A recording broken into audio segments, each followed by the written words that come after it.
Big boss ಮನೆಯ ಕೆಲ ಸ್ಪರ್ಧಿಗಳು ಈ ಹಿಂದೆ ಪ್ಲಾನ್ ಮಾಡಿ ಗಿಲ್ಲಿ ನಟನಿಗೆ ಕಳಪೆ ಪಟ್ಟ ನೀಡಿದ್ದಕ್ಕೆ ವೀಕ್ಷಕರು ಅಸಮಾಧಾನ ವ್ಯಕ್ತಪಡಿಸಿದ್ದರು.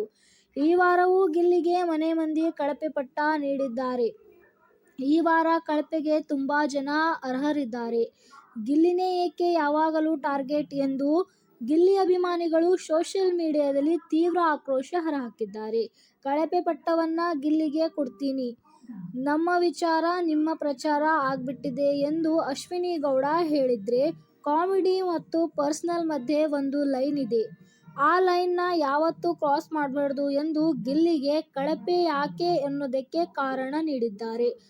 ವಯಸ್ಸಿನ ವಿಷಯದಲ್ಲಿ ನನ್ನ ಫ್ಯಾಮಿಲಿ ಅವರು ಶೋ ನೋಡ್ತಾ ಇರ್ತಾರೆ, ಎಚ್ಚರಿಕೆಯಿಂದ ಮಾತನಾಡಿ ಅಂತ ಚೈತ್ರಾ ಕುಂದಾಪುರ ಹೇಳಿದಂತೆ ಗಿಲ್ಲಿ ರೊಚ್ಚಿಗೆದ್ದು, ವಯಸ್ಸಾಗಿದೆಯಾ ನಿನಗೆ ಎಂದು ಗಿಲ್ಲಿ ಟೀಕೆ ಮಾಡಿದ್ದಾರೆ. ಇದಕ್ಕೆ ಟಾರ್ಗೆಟ್ ಆದ ಚೈತ್ರಾ ಕುಂದಾಪುರ, ಒಂದ್ಸಲ ಹೇಳ್ತೀನಿ, 2 ಸಲ ಹೇಳ್ತೀನಿ, 3ನೇ ಬಾರಿಗೂ ತಿದ್ಕೊಂಡಿಲ್ಲ ಅಂದ್ರೆ ನನ್ನದೊಂದು ಭಾಷೆ ಇದೆ, ಅದರಲ್ಲಿ ಹೇಳ್ತೀನಿ, ನನ್ನ ಭಾಷೆ ನಿನಗಿನ್ನೂ ಗೊತ್ತಿಲ್ಲ ಎಂದು ಗಿಲ್ಲಿಗೆ ಮಾತಿನ ಪಂಚ್ ಕೊಟ್ಟಿದ್ದಾರೆ ಚೈತ್ರಾ ಕುಂದಾಪುರ.